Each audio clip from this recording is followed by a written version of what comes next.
Olá, amigos. Amazon Play TV realizou esta semana um documentário com 7 minutos de duração que foi incluído na apresentação lá na sessão solene da Assembleia Legislativa do Estado do Amazonas, alusiva aos 114 anos do Jornal do Comércio. Nós repetimos aqui o que aconteceu naquele plenário e o nosso documentário fazia parte da apresentação da sessão. Agora você vai tomar conhecimento do que este documentário retrata, contando a história desde 2 de janeiro de 1904 até o momento atual, que é a verdadeira história do Jornal do Comércio. Assista conosco.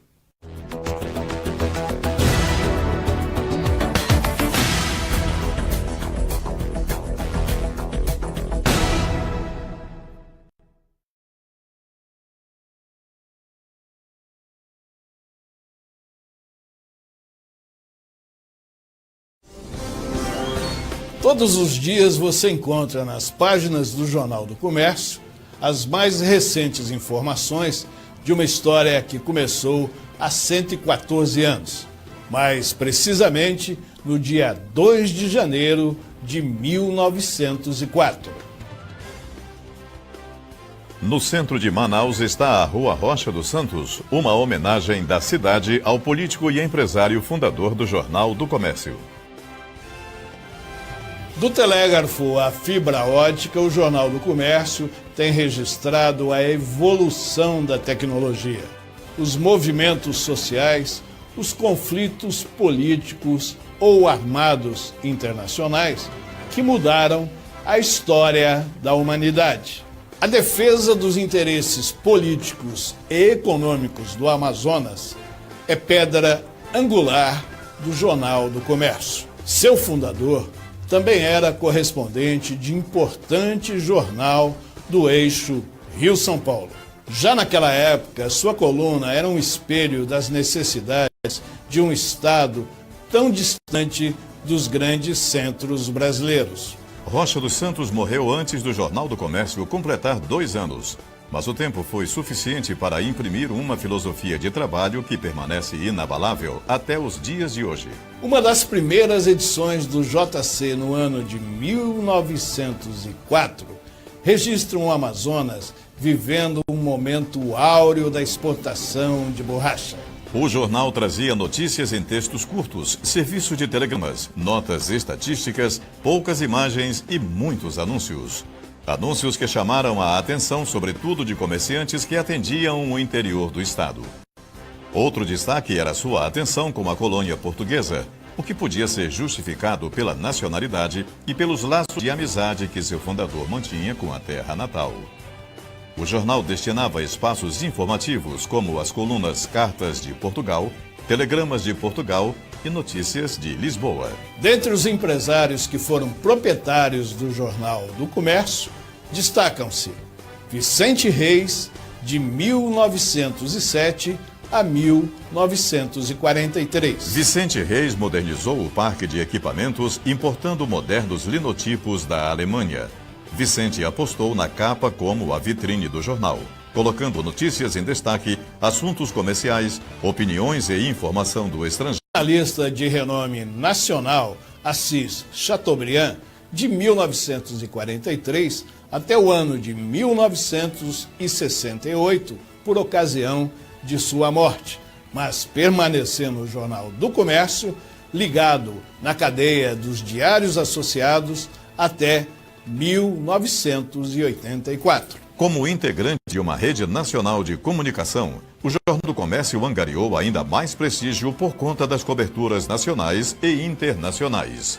Desde 1984, o Jornal do Comércio pertence ao grupo de comunicação do jornalista Guilherme Aloísio de Oliveira Silva, que também inclui a Rádio Baré FM e a Rádio Baré Ondas Tropicais. O trabalho Tudo Vence Foi com esse espírito, em 1984, que Guilherme Aloísio assumiu a liderança do octogenário Jornal do Comércio. O complexo empresarial saiu da Eduardo Ribeiro para se estabelecer na Avenida Tefé, bairro Japim.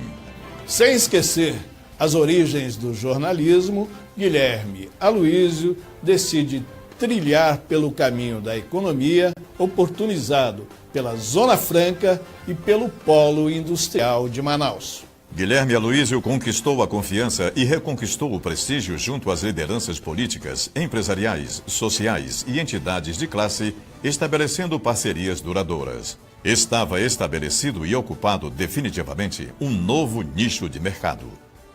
O entendimento de Guilherme Aloísio é o de que a sociedade é um organismo mutante e em movimento contínuo, resultado da interação de pessoas entre si nos diversos níveis da pirâmide social, e que a imprensa desempenha um papel da mais alta relevância nesse processo. Verdade e compromisso acima de tudo fazem parte da fórmula que mantém longevo um jornal que foi concebido e nasceu com a missão de testemunhar e registrar a nossa história. E com o compromisso perene de participar ativamente para o fortalecimento da democracia brasileira, Jornal do Comércio, Amazon Play, TV Digital e Proclip se associaram em um projeto de comunicação denominado 2018, o ano da transformação. A sociedade brasileira clama por um novo modelo político no país. E o 2018, ano da transformação, pretende debater esse novo modelo. Será um programa de segunda a sexta-feira com 30 minutos de duração, com participantes indicados pelos seus respectivos partidos políticos. O 2018, ano da transformação, será por mim conduzido com a participação de profissionais do Jornal do Comércio, estará sendo transmitido ao vivo pelas redes sociais e também constará da edição impressa do dia seguinte do Jornal do Comércio. Cada jornalista é para o comum do povo ao mesmo tempo um mestre de primeiras letras e um catedrático de democracia em ação, um advogado e um censor, um familiar e um magistrado. Bebidas com um primeiro pão do dia, as suas lições penetram até ao fundo das consciências inexpertas, onde vão elaborar a moral usual, os rudimentos e os impulsos de que depende a sorte dos governos e das suas nações. Rui Barbosa. E assim, Amazon Play, TV Digital e Proclip apresentaram um exemplo centenário que se perpetuará na história do Amazonas. A história do Jornal do Comércio.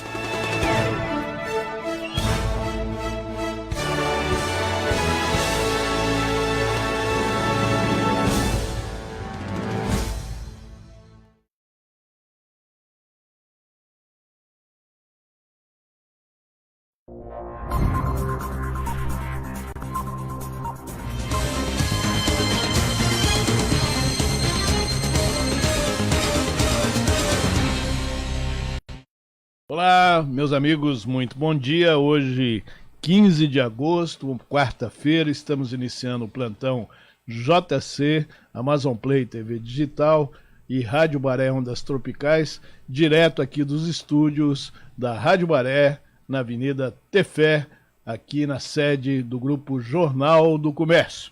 E hoje eu inicio aqui com uma das articulistas do JC, que é um time campeão, um time de gente muito bem preparada naquilo que faz, naquilo que escreve.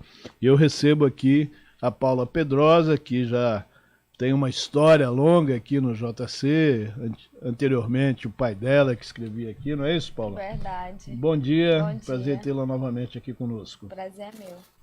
A Paula, que é uma especialista em recursos humanos, é uma headhunter, tem a HR Solution, que é uma empresa que encaminha executivos para os postos aí no nosso polo industrial de Manaus, que eu tenho muita fé, muita esperança que a partir de 2019 nós vamos começar a ter um jardim florido aqui no nosso modelo Zona Franca de Manaus. Vamos ter aí eleições, mudanças em todos os sentidos e com certeza vamos encontrar mais olhos, mais mãos para defender com toda a garra necessária o nosso modelo Zona Franca. Não é isso, Paula? Exato. E para que isso aconteça, você precisa ter uma carreira de sucesso, né? Uma carreira que você tenha habilidades técnicas para preservar, para conquistar novos postos, e é o que diz o artigo da Paula hoje no seu Jornal do Comércio, na página A4 do primeiro caderno, e ela fala justamente sobre atitudes, não é isso? Isso é fundamental na carreira de qualquer cidadão. Eu queria, Paulo, começando justamente no primeiro tópico da sua matéria de hoje, do seu artigo, que você fala da formação acadêmica. Isso, exatamente. O que acontece? Nós precisamos ter algumas competências comportamentais que a gente já até comentou aqui, é muito importante. Mas, primeiro de tudo, para você conseguir chegar num processo seletivo, começar num processo seletivo de uma vaga de emprego, alguns pré-requisitos eles são básicos. E é isso aí que a gente está falando um pouquinho hoje, né? Começando aqui pelo começo, que a formação acadêmica hoje em dia é como se fosse o ensino médio, né? É o que se espera, no mínimo, é que um profissional seja formado, ou que, dependendo da idade ali, de onde que ele está na carreira dele, que ele esteja cursando. Isso é o que se espera. Lógico que com relação à área de atuação, aí tem que ver qual que é a tua aptidão, onde é que realmente está o teu objetivo de vida, o que que você vai fazer, são inúmeras áreas que a gente tem, mas se espera que a pessoa ou já seja graduada ou esteja se graduando. Aquele que não estiver graduado, um curso profissionalizante também ajuda muito, né, Paulo? Exatamente. E aí o que acontece? Tem algumas pessoas que realmente não estão com aquele aporte financeiro no momento para fazer uma graduação. Então, uma ótima opção é um curso profissionalizante. Por quê? Porque além de mais barato, ele é mais rápido. E com ele você já consegue um bom trabalho, falando aqui do distrito, né, que foi o início aqui da nossa conversa, você já consegue um bom trabalho até com um valor bom, com um curso técnico. Lógico que aí você tem que procurar uma escola boa, mas independente da escola, geralmente os cursos técnicos eles têm um custo menor, duração aí em média de 2 anos, né, e você já consegue concorrer a uma boa vaga. E aí é o tempo que você vai trabalhando, já ganhando um dinheiro do seu emprego, você vai trabalhando para conseguir aí sim adquirir a tua graduação e fazendo em paralelo.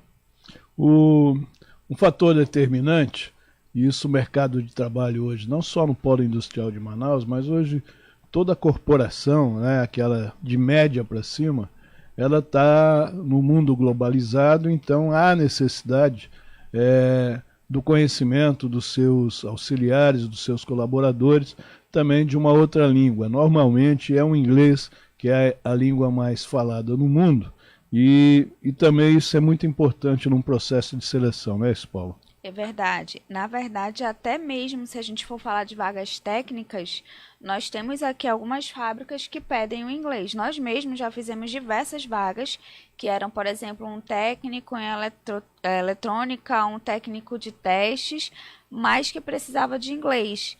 E por ter o inglês, é incrível como a diferença salarial ela aumenta bastante também. Então, assim, não necessariamente só quem tem uma graduação, mas também para um cargo técnico, o inglês é fundamental. Até porque se você for pegar uma amostra de profissionais, são pouquíssimos os que graduados têm inglês. Imagina a pessoa com técnico, por exemplo.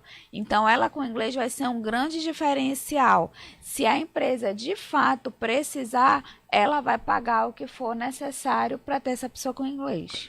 Uma coisa importante também é o segundo idioma mais requisitado para quem não fala inglês é o espanhol, né? Mas isso requer que você pratique o espanhol em todos os sentidos, né? Tanto na leitura como na escrita. O portunhol não é muito aceito, né, Paulo? É verdade. Tem muita gente que acha que o espanhol ele é fácil, porque é muito parecido com o português, né?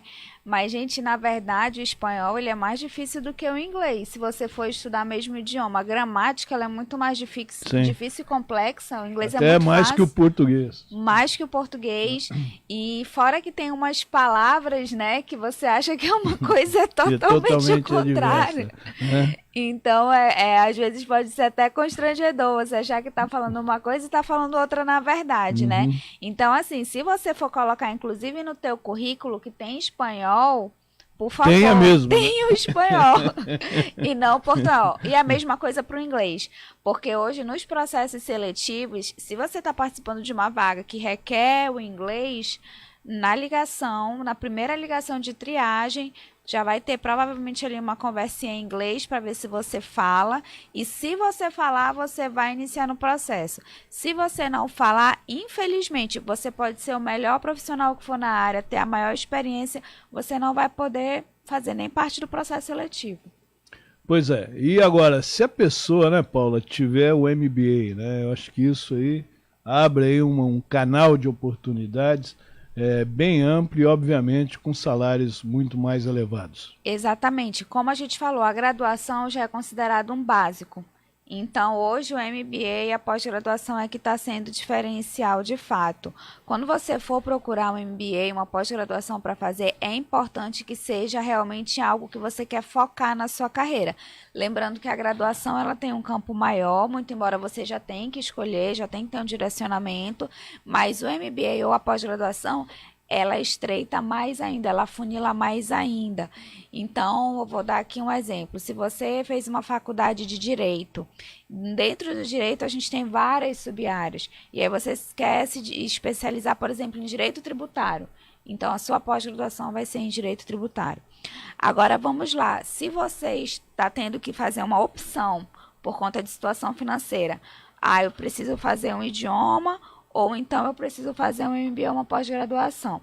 A minha sugestão é que você opte primeiro por fazer o idioma. Não é que opte apenas pelo idioma, mas primeiro pelo idioma, por 2 motivos. A diferenciação vai ser maior. Hoje a gente tem mais profissionais que têm pós-graduação, que têm MBA, do que profissionais que falam inglês. E, em segundo lugar, porque o inglês ele requer mais tempo. A pós-graduação você vai para a aula, em 2 anos você está formado, você tem. O inglês, se você se dedicar, pode ser rápido, mas dependendo do teu nível de dedicação, você pode ter que levar mais tempo estudando para poder, de fato, falar. E assim, para uma vaga que precisa de inglês, o inglês intermediário ele não é válido, porque o inglês intermediário você não consegue se comunicar. O que precisa não é nem de diploma, mas é de você falar.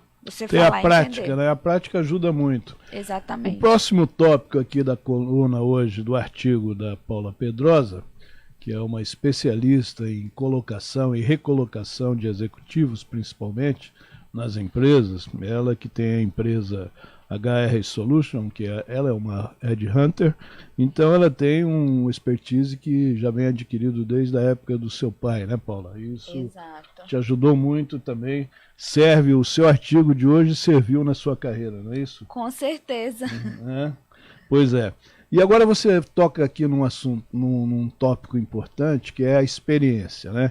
Mesmo para aqueles que estão começando, ela recomenda, né, que você está fazendo um curso técnico, está fazendo aí uma graduação, que você passe por um processo de estágio para adquirir a experiência, para quando chegar num processo seletivo mais amplo, que pode oferecer inclusive um crescimento de carreira, você já venha na bagagem com uma certa experiência. Eu vou acrescentar, Paulo, aqui não contempla aqui no seu artigo, mas necessário se faz, eu vou fazer essa colocação, porque eu fico olhando aqui, porque aqui quando eu trabalho tem uma telinha aqui na minha frente que eu fico me vendo e vendo os convidados.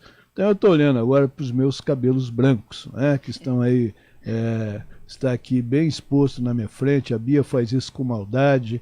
Então eu queria aproveitar esse seu tópico e perguntar o seguinte: a gente vê em algumas publicações, vê em algumas matérias, que hoje as corporações também estão abrindo um espaço para a grande experiência, vamos dizer, né, para os cabelos brancos. Como é que está hoje a absorção no mercado de mão de obra, no mercado laboral, dessa experiência que as empresas estão enxergando naqueles que aposentaram, mas têm ainda saúde, têm vontade, a cabeça ainda funciona, para prestar esse serviço nas corporações? E como eles são utilizados? Então, hoje está muito maior realmente a receptividade de um tempo para cá.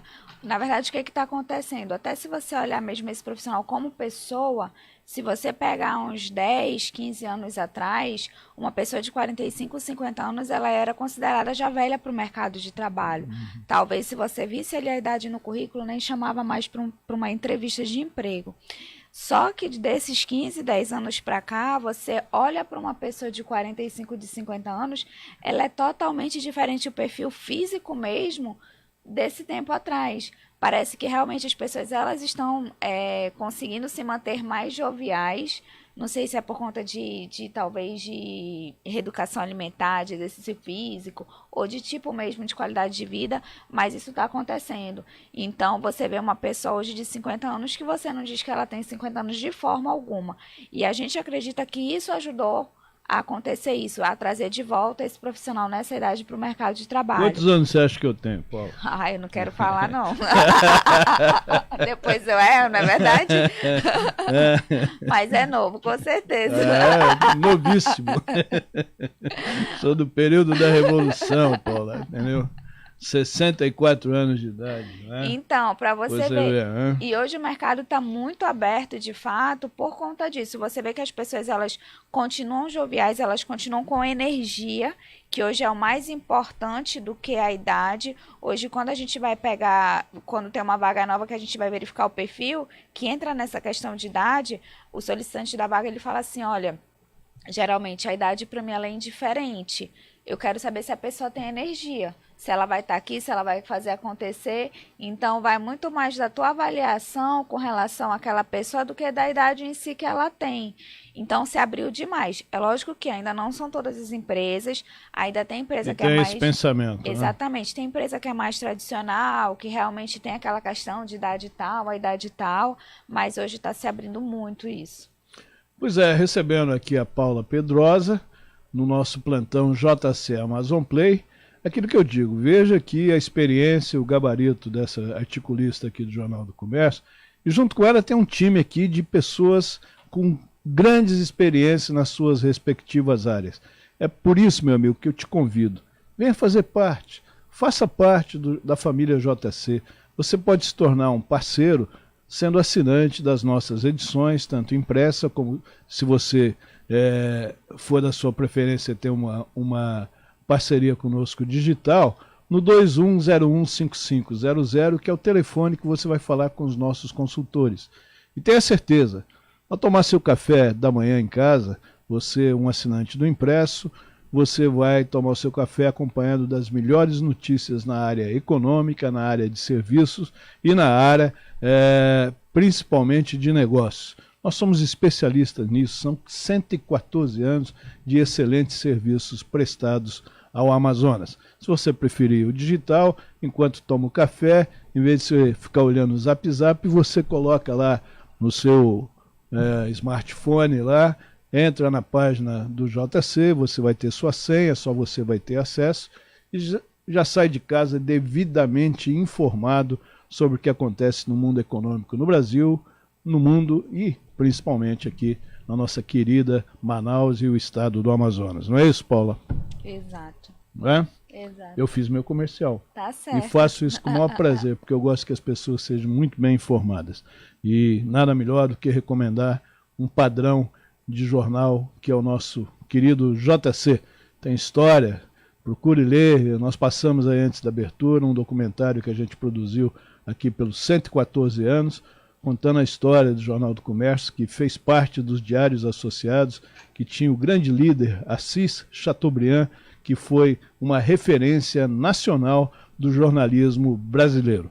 Paula, você que atua aí na colocação e recolocação de pessoas, vamos falar um pouco agora de economia, saindo um pouco do seu métier, mas você está intrínseco a isso no seu dia a dia. Você acha que As esperanças estão se renovando? Como é que está a colocação e a recolocação aí, principalmente no polo industrial? Olha, com certeza sim. Se a gente pegar 2 anos para cá, a gente está tendo uma melhora significativa. Eu vou dar um exemplo muito claro. Ano passado, nessa época, profissionais da área de engenharia, principalmente, que a gente ligava para participar dos processos seletivos, estavam disponíveis no mercado, a grande maioria. Hoje, nessa época do ano, mesma época do ano passado, que a gente liga para os mesmos profissionais, porque a gente tem um mapeamento, então a gente sempre vai renovando, né? Para manter atualizado, essas pessoas já estão trabalhando, ou se não estão trabalhando, elas estão participando de 1 ou 2 processos seletivos. Então, por aí, você já consegue verificar que está tendo aí um reaquecimento do mercado. De fato, ainda não é como antes da crise, não está ainda, mas já está melhorando. Então, está caminhando sim para melhoria, com certeza. É isso aí, meus amigos, novos horizontes. E quem constrói o seu horizonte é você mesmo, né? Então aproveite agora 2018, você tem aí uma grande arma guardada lá no fundo daquela gaveta, que é um papelzinho assim plástico, e hoje você pode ter inclusive no seu smartphone, que é o seu título de eleitor. Ele não requer porte de arma, não requer nenhum tipo de especialização para você utilizar essa arma. Requer sim a consciência e a análise que você tem que fazer de todos os candidatos, em todos os níveis, de presidente da República até deputado estadual, que são os concorrentes desse ano, para você escolher aquele que, na sua concepção, vai poder representar com dignidade o seu voto. Você vai outorgar uma procuração para uma dessas pessoas, para todos esses cargos, presidente da República, governador do estado, 2 senadores da República, 8 deputados federais e 24 deputados estaduais. Então você tem um leque. A partir de amanhã começa a propaganda oficial, os candidatos vão estar na rua aí por 43 dias para levar as mensagens. Tem aquelas que nós já conhecemos, que são antigas, né? Faz parte da cultura. Eu prometo, eu prometo, eu prometo. Esses você, rifa, tá? E vai para aqueles que vão com propostas, que vão... Olhe sempre no olho da pessoa. Isso é fundamental para que você comece a analisar se ele realmente vai lembrar de você depois das eleições. Agora, tem aqueles também que os candidatos esquecem, porque são aqueles que pedem.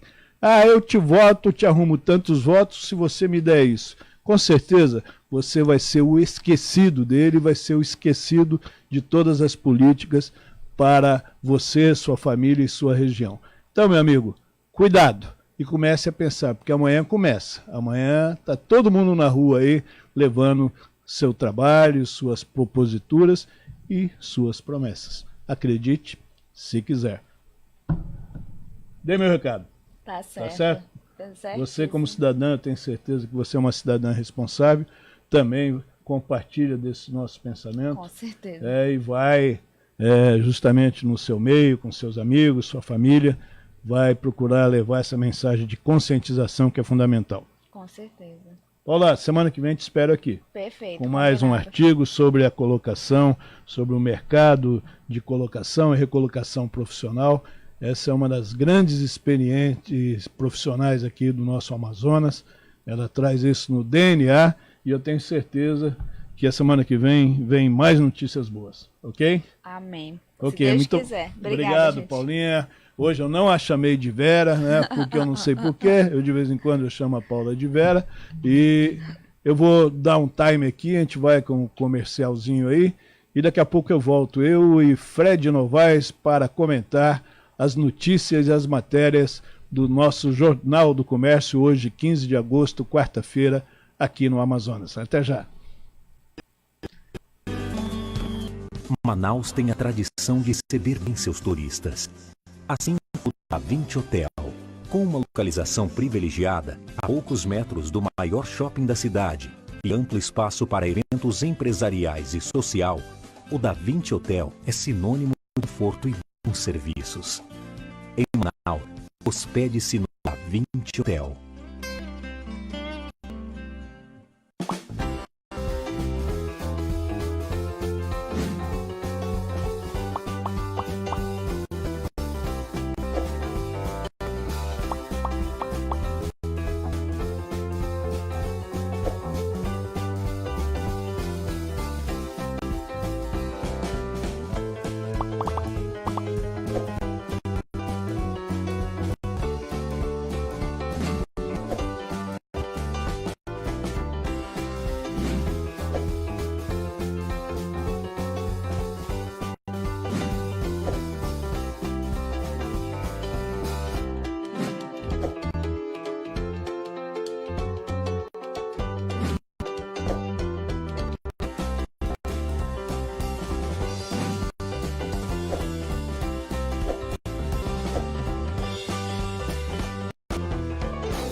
Este ano, o seu celular vai ser um instrumento para tornar as eleições mais transparentes. Eu vou te explicar por quê. Você pode nos ajudar a fazer fiscalização da apuração final dos votos. A missão é simples: fotografar um ou vários boletins de urna às 5 da tarde no dia das eleições. Boletim de urna, ou simplesmente BU, é uma espécie de extrato, um papelzinho como este aqui, com os totais de votos para cada candidato. Os mesários imprimem o BU e colam na porta da sessão eleitoral a partir das 5 da tarde. Você fotografa o BU da sua ou de várias sessões eleitorais com o aplicativo Você Fiscal para Android. Você também pode enviar fotos tiradas com seu celular e máquina fotográfica pelo site www.vocefiscal.org. O Você Fiscal vai reunir a maior quantidade possível de fotos e comparar com os dados publicados pelo TSE. Para saber direitinho como fotografar, clique aqui no link na descrição do vídeo que tem uma explicação bem detalhada. Mas espera! Você sabe por que estamos fazendo essa fiscalização? Meu nome é Diego Aranha, eu sou professor e pesquisador da Unicamp em Segurança Digital e Votação Eletrônica. Em 2012, eu era professor da Universidade de Brasília e participei de testes públicos de segurança da urna eletrônica organizados pelo TSE. A equipe que eu coordenei encontrou a primeira vulnerabilidade na urna em poucos minutos de investigação, mostrando que ela não é tão segura assim. Pois é, os programas que examinamos possuíam vulnerabilidades que não garantiam o sigilo do voto e abriam a possibilidade de manipulação dos resultados. O pior é que o TSE não realizou o teste de segurança este ano, então nem sabemos se os problemas foram resolvidos ou não. Nosso desejo maior é que o sistema fosse livremente auditável pela sociedade, com código aberto e com registro físico do voto verificável por você, eleitor, sem risco para o sigilo e permitindo auditoria e recontagem. Mas como hoje, nem os programas nem os resultados são diretamente auditáveis pela sociedade, decidimos, pelo menos, fiscalizar o que acontece com o nosso voto depois da votação. Com o apoio de mais de 1.000 pessoas que fizeram doações pelo Catarse, conseguimos financiar o aplicativo Você Fiscal. Todas as fotos que nós vamos tirar dos boletins de urna no dia da eleição vão chegar para a equipe do Você Fiscal, que irá processá-las e compará-las com o resultado publicado pelo TSE. Se um BU impresso estiver diferente do eletrônico, conseguimos detectar erro ou fraude na transmissão dos resultados. E com muita gente usando, a gente consegue calcular um resultado independente, que pode identificar distorções no resultado oficial. Vamos também dar uma lição de transparência. Todos os dados serão públicos, todo o código será aberto para que você possa verificar nossa fiscalização. Então, é como eu disse, o seu celular vai ser um instrumento para tornar as eleições mais transparentes. Espalhe essa ideia, foto do BU às 5 da tarde.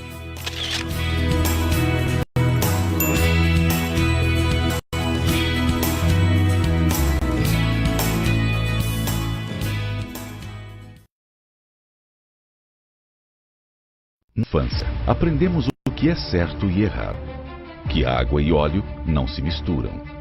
Já adultos, temos a responsabilidade de cuidar do nosso país. Sabemos que pessoas de bem e corrupção não se misturam. A faxina na política começou. Já a grande mudança convoca para esta missão todos os brasileiros de bem, combativos e de coragem. O brasileiro tem sede de mudança. Amigos, estamos de volta aqui com a segunda parte do plantão Jornal do Comércio, Amazon Play, TV Digital e Rádio Guaré. E agora nós vamos comentar a edição de hoje do JC. E aqui ao meu lado, meu parceiro de bancada, a Bia deixou ali só a manga da camisa dele, agora não, agora colocou totalmente ali o grande Fred Novaes, que é o editor-chefe do Jornal do Comércio, ele que comanda a redação do JC. E estamos aqui, né, Fred? Hoje, quarta-feira, 15 de agosto. Amanhã começam as promessas. É verdade. Né? Não é isso, né? Eu até já comentei sobre isso no final do programa aí com a nossa Paula Pedrosa.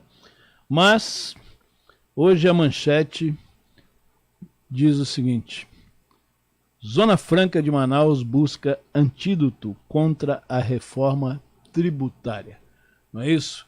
O Raimundo Lopes está comentando isso, tem um comentário também do deputado federal Paulderney Avelino.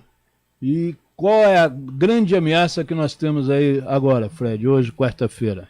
Olha, Oswaldo, o grande ponto é que a proposta que está sendo trabalhada, que visa a redução dessa carga que realmente é muito alta no país todo, ela tenta colocar dentro de uma cesta um mínimo desejado de tributo. Só que essa unificação, ela não enxerga as diferenças que nós temos no país. Um país continental onde as diferenças logísticas, de custo, são diferenciadas e elas precisam ser tratadas de uma forma diferente. Quando você fala em justiça tributária no Brasil, num país com uma dimensão do Brasil, você não pode pensar em igualar todos que você está fazendo justiça. Aí, nesse caso, você está fazendo injustiça com aqueles que, primeiramente, têm uma logística diferenciada por conta da necessidade de preservação da Amazônia, da floresta, que é fundamental, e aí passa pela questão da BR-319, que não tem nada a ver com isso, mas tudo isso, no final das contas, ele precisa entrar no custo Amazonas, que é o custo de você ter uma preservação da floresta e você conseguir minimizar ao máximo o impacto. Então é necessário que, quando você pensar numa unificação de impostos, numa justiça tributária, você consiga enxergar, primeiramente, essa diferença que há numa logística diferenciada para uma região como a nossa, e dois, e talvez seja o principal, é o fato de que a nossa zona de exceção ela está prevista na Constituição. Então você não pode alterar algo que está tem uma baliza fundamental que é muito maior do que qualquer reforma que possa vir e que certamente não pode ferir os interesses que já estão resguardados pela Carta Maior do país. Paulo, Fred, às vezes me acho assim um crítico meio venenoso, mas eu não sou um crítico venenoso, eu sou um crítico realista.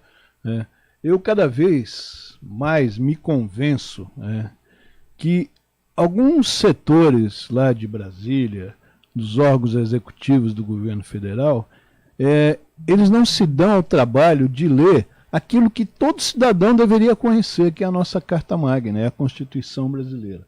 E lá está escrito que a Zona Franca de Manaus ela é preservada porque ela dá em troca, além de dar a manutenção da floresta amazônica, que isso é cobrado pelo mundo todo, ela dá também uma série de impostos que são recolhidos para a União, cuja contrapartida representa apenas 1/3, é o que volta para cá. E isso, enquanto lá não se conscientizar que quando for mexer na economia, mexer em reforma, tem que se criar um antídoto, como diz a matéria do jornal, para proteger esse modelo que está garantido constitucionalmente. Então, a nossa bancada tem que ficar o tempo todo vigilante e brigando, entendeu?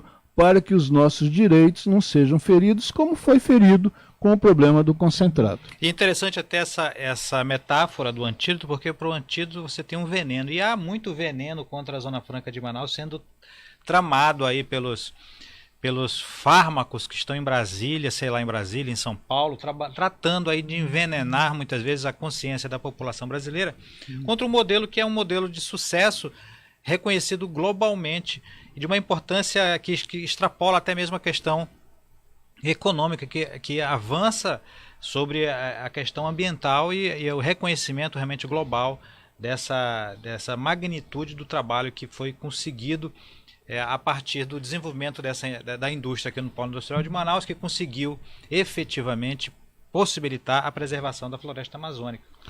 O problema não é só a preservação da floresta amazônica. Nós temos que preservar o cidadão, o cidadão amazonense.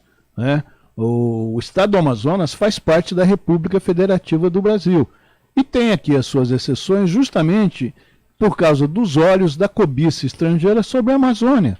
Então, uma das formas, e essa eu sempre falo que foi a forma inteligentíssima de preservar e gerar uma economia aqui para o Estado, foi o modelo Zona Franca de Manaus, que a torta direita ele é aí ameaçado, leva paulada de tudo quanto é lado, e nós não podemos permitir que isso continue, né, Fred? E talvez seja o único exemplo e modelo de desenvolvimento regional do país que tenha êxito. E é exatamente um modelo que tem sucesso, você quer destruir. É uma contradição total. Nós acabamos saiu aqui dos estúdios há pouco tempo a Paula Pedrosa, que é uma headhunter, especialista em colocação e recolocação de pessoas no modelo no PIN, e ela disse que de 2 anos para cá, embora de uma forma assim, ainda bem pequena, Mas a colocação e recolocação tem aumentado, ou seja, a crise é nacional, e o modelo tem dado aqui um exemplo justamente ao contrário, que ele é valioso.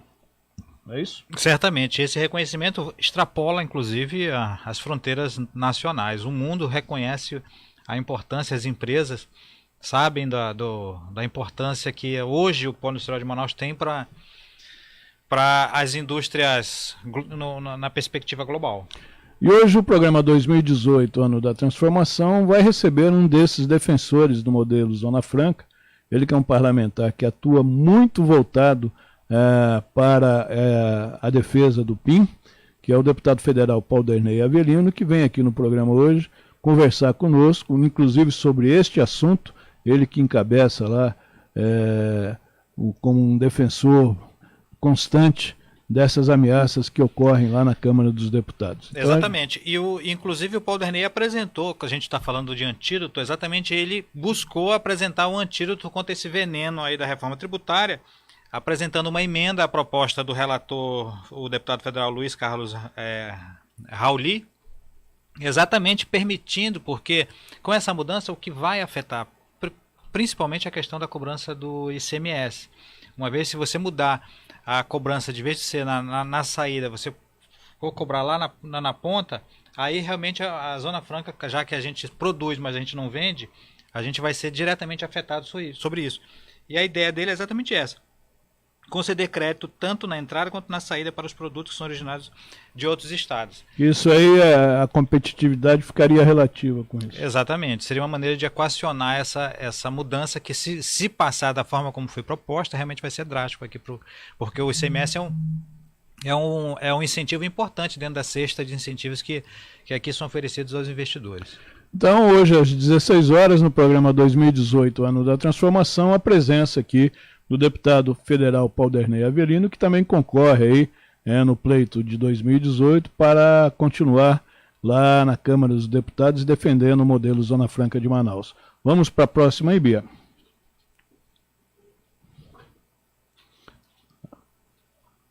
Só abaixar um pouquinho. E aí tá aí, você tá vendo aí, fale com a redação 982390036.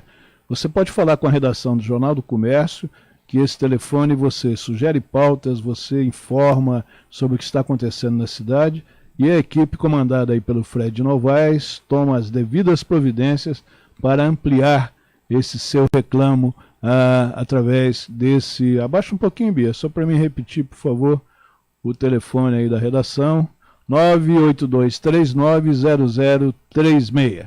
É isso aí? Exatamente. Bom, antes da gente continuar aí, de falar de política, de falar de modelo Zona Franca, bora tomar uma, Fred? Vamos? Ou tá cedo? Tá cedo.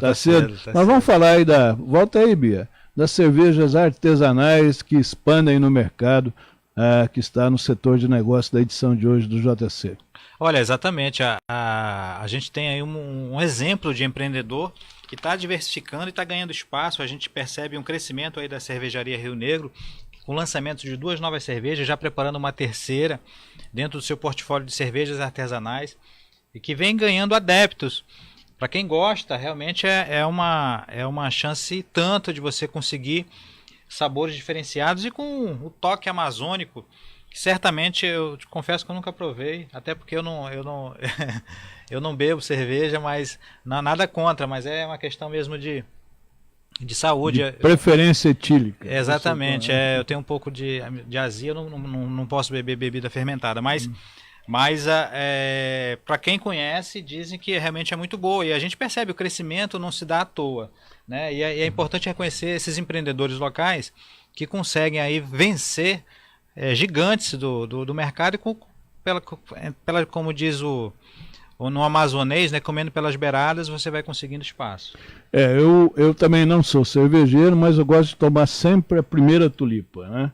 E eu já tive a oportunidade algumas vezes de tomar esse chopp produzido aí pela Rio Negro, e realmente ele desce, para não usar aquela metáfora daquela outra empresa, ele desce gostoso, certo?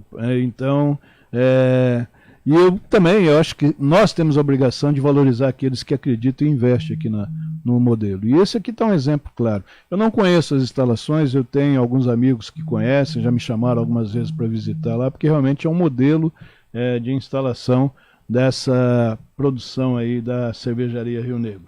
Agora vamos para um dado bem interessante que eu gosto, Fred, que eu achei que pelo menos a gente fica falando mal do governo Temer. Põe aí, Bibi, por favor, só abaixando um pouquinho, para a gente poder chegar lá. Aí, vigilância, pode.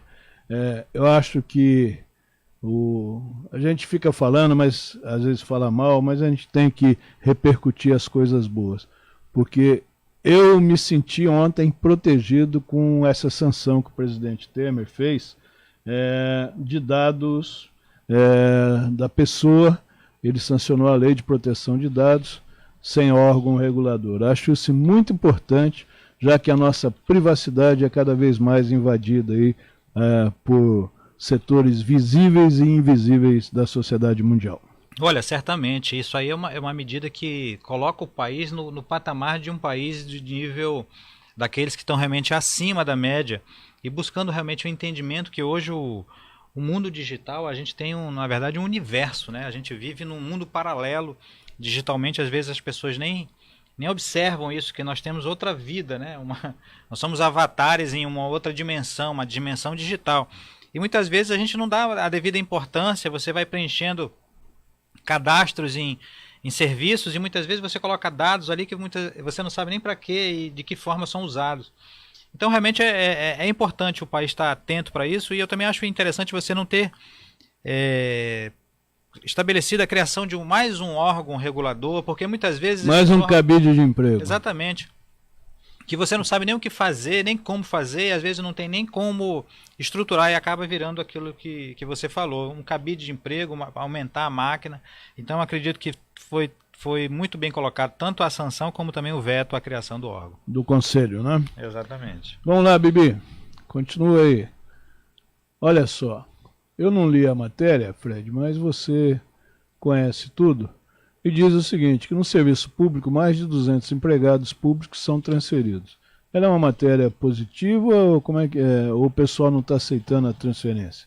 Qual foi o objetivo dessa transferência no poder público? Olha, isso aí vem exatamente ao encontro dessa diminuição das máquinas. Eu acho que o governo, de certa forma, ele está conseguindo meio que a forceps a aprender a necessidade de você encolher a máquina e tentar, até por conta da mudança que houve já na reforma trabalhista, já percebendo já que o país vive uma mudança. Hoje a gente não tem como pensar totalmente naquele viés assistencialista que durante muito tempo foi assim o cartão de visita dos governos.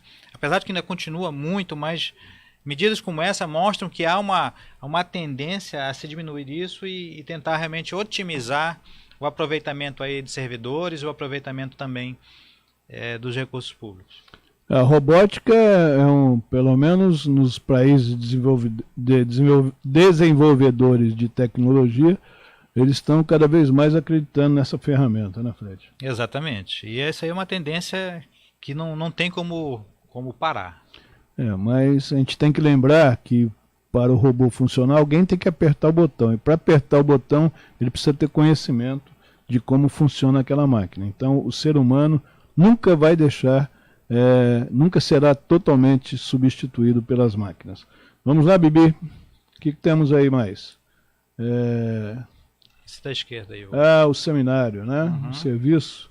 É um seminário que vai acontecer sobre as mudanças trabalhistas, que é promovido pelo Sindipres, né, do Amazonas, em parceria com a Federação Nacional dos Sindicatos e Empresas de Recursos Humanos, Trabalho Temporários e Terceirizados. Exatamente, vai ser no dia 17 de agosto, vai ser lá na FIEAM, e é exatamente tratar sobre essa questão que a gente está conversando aqui, sobre essa mudança que veio com a reforma trabalhista, que colocou a terceirização de serviços aí como oportunidade, no final, até como está colocado no título aqui dentro, de geração de vagas. Hoje, se a gente perceber, o trabalho temporário hoje está subindo potencialmente, enquanto que o trabalho via CLT nos moldes tradicionais vem diminuindo. Então a gente percebe que é uma tendência e é uma chance de recolocação.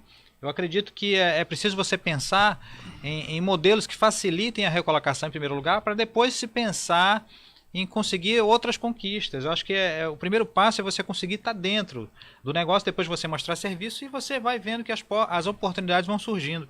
Então, eu acredito que essa modernização na relação trabalhista, ela é positiva para todos os lados. Mas eu acho que ela pode ficar completa, Fred, que é uma coisa que eu vi que isso não foi contemplado, não pensou num círculo maior, porque hoje a terceirização, como você mesmo disse, tem sido um fator determinante nas corporações.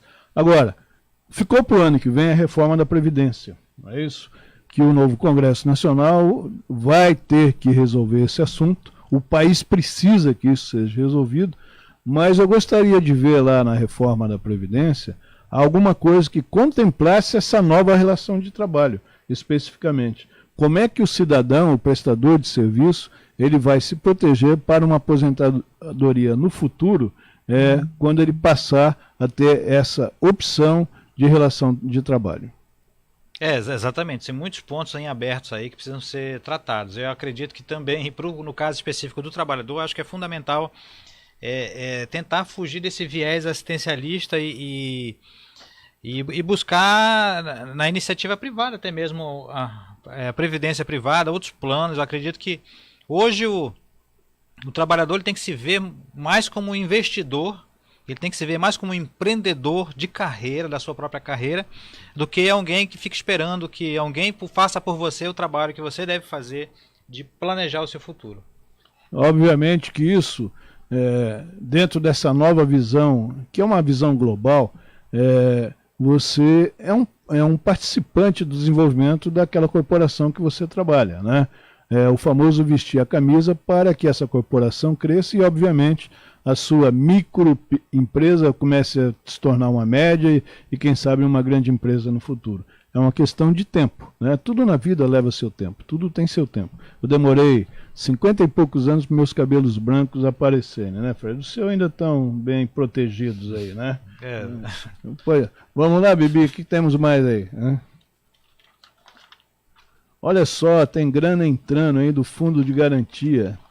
São 6 bilhões 230 milhões de dinheiro do FGTS que será distribuído para os trabalhadores brasileiros, Fred?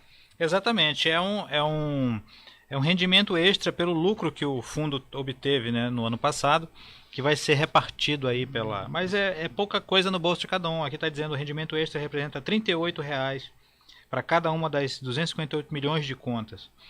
Mas de qualquer maneira... É muita conta, né? Muita conta. Aí tem que vai receber R$ 38 aí. Mas não deixa de ser uma injeção, claro, né?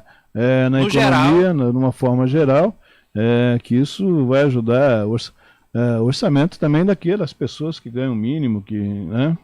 E agora vamos falar de eleições.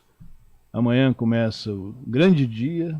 Nós vamos ver as pessoas trazendo a sua mensagem para os amigos eleitores e aí sai de tudo, né, Fred? Olha, exatamente. E eu acho que uma das grandes lutas hoje também é exatamente conseguir vencer essa dificuldade de você alcançar as pessoas, porque hoje a gente vê uma tendência, inclusive a própria televisão, o rádio, enfim, todas as mídias tradicionais estão sofrendo aí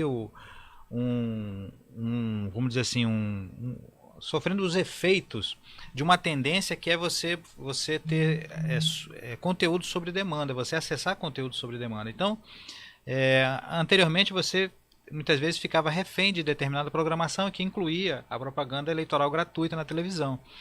Mas hoje as pessoas praticamente, acredito que com essa universalização do acesso à internet, o 4G se expandindo aí mês a mês, você vê notícias de a população da classe D, E, tendo acesso a tudo isso. Então hoje as pessoas estão muito ligadas na internet. E isso de certa forma tem tirado muito público, inclusive tanto da televisão como da propaganda eleitoral gratuita. Então um dos grandes desafios aí dos candidatos é vencer essa tendência também de as pessoas estarem aí não consumindo tanto as mídias tradicionais por onde são vinculadas aí a propaganda gratuita. Isso aí cabe em dois assuntos, Fred, que eu gostaria de comentar junto contigo. O primeiro, com essa reforma aí do fundo partidário, como sempre, os caciques tomaram conta e os grandes partidos que ficaram com a maior fatia do bolo, né?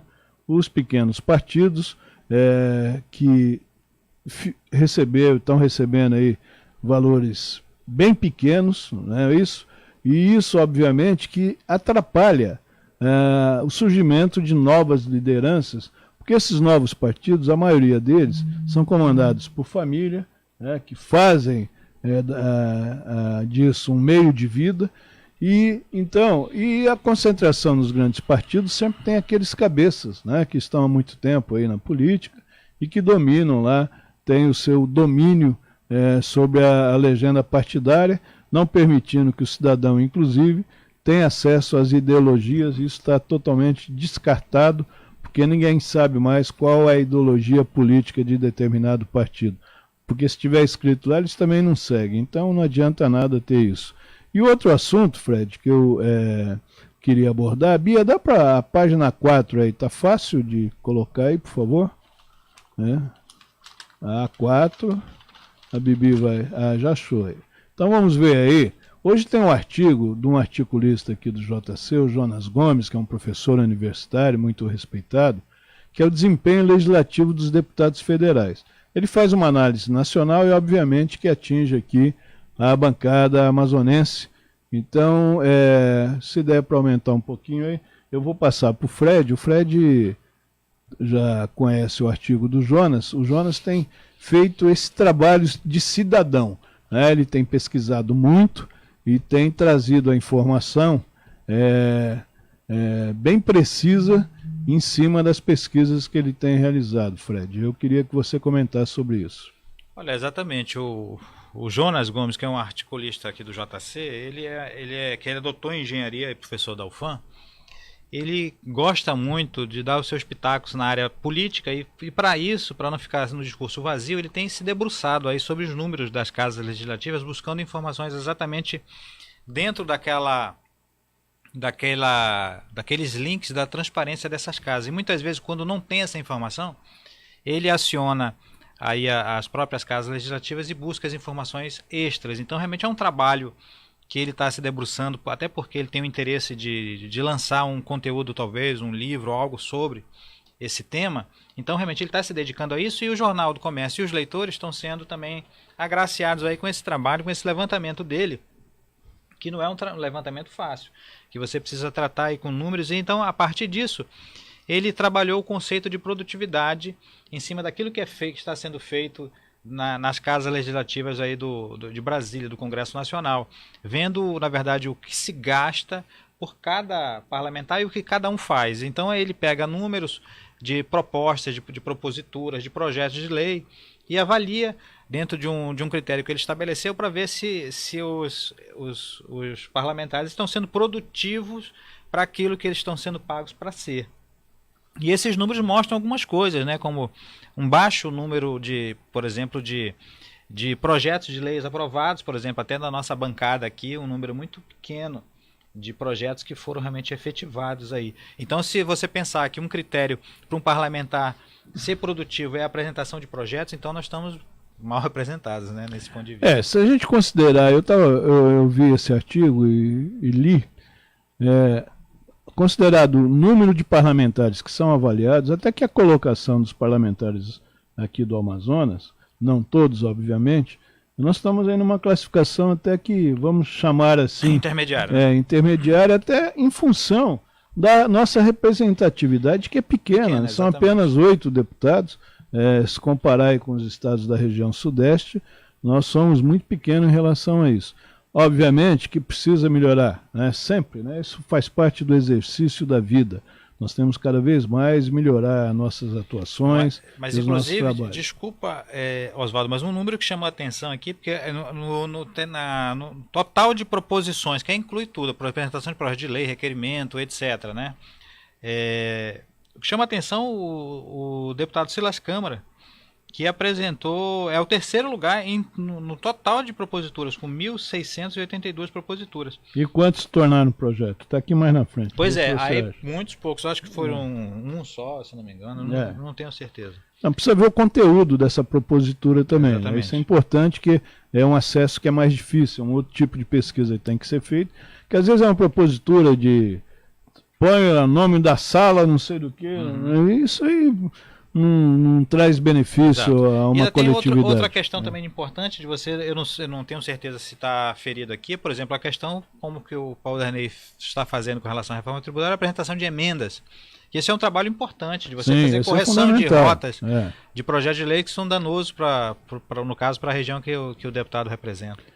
E nós precisamos, até pela representatividade que nós temos, que é pequena em relação aos demais estados federativos, nós precisamos que todos os nossos parlamentares tenham uma vocação de defesa do modelo Zona Franca. E para isso não é apenas fazer discurso, porque discurso não resolve nada. Tem que estudar a matéria, tem que saber justamente embasar as suas emendas para que lá na frente, quando chegar nas comissões, ela não seja jogada na gaveta e todo aquele trabalho que foi feito seja devidamente esquecido. Eu sempre falo, obviamente que faz parte na nossa natureza em criticar, não é isso? Isso é mais fácil criticar do que elogiar. Eu não tenho esse problema, não. Eu, quando tem que elogiar, eu elogio, não importa quem quer que seja. E quando tem que falar, eu também falo. Agora, o legislador, né, ele tem uma função também muito invisível. Né? Ele não aparece muito o que ele faz, o dia a dia. Por exemplo, defender a Zona Franca é uma coisa do cotidiano lá no Congresso Nacional. Né? Tem que ficar de olho aberto e fazer essa defesa. E mesmo assim a gente leva a rasteira, né, Arthur? Verdade, isso aí é comum e muitas vezes a gente é surpreendido, inclusive a nossa bancada é surpreendida também com ataques, como foi o caso dos concentrados. É isso aí. Temos mais alguma coisa aí, Fred, para hoje? Não, eu acredito que a gente fez um passeio bem interessante sobre o JC e só fica a dica, a recomendação aí, assinem o Jornal do Comércio, busquem a informação também no nosso portal, que sempre a gente traz um conteúdo de valor aí para ajudar nas decisões. Ok. No caderno B, né, a gente já falou da cerveja, está aí na capa do caderno. Na área de transporte, hoje é dia da coluna do Calbi Cerquinho, não é isso?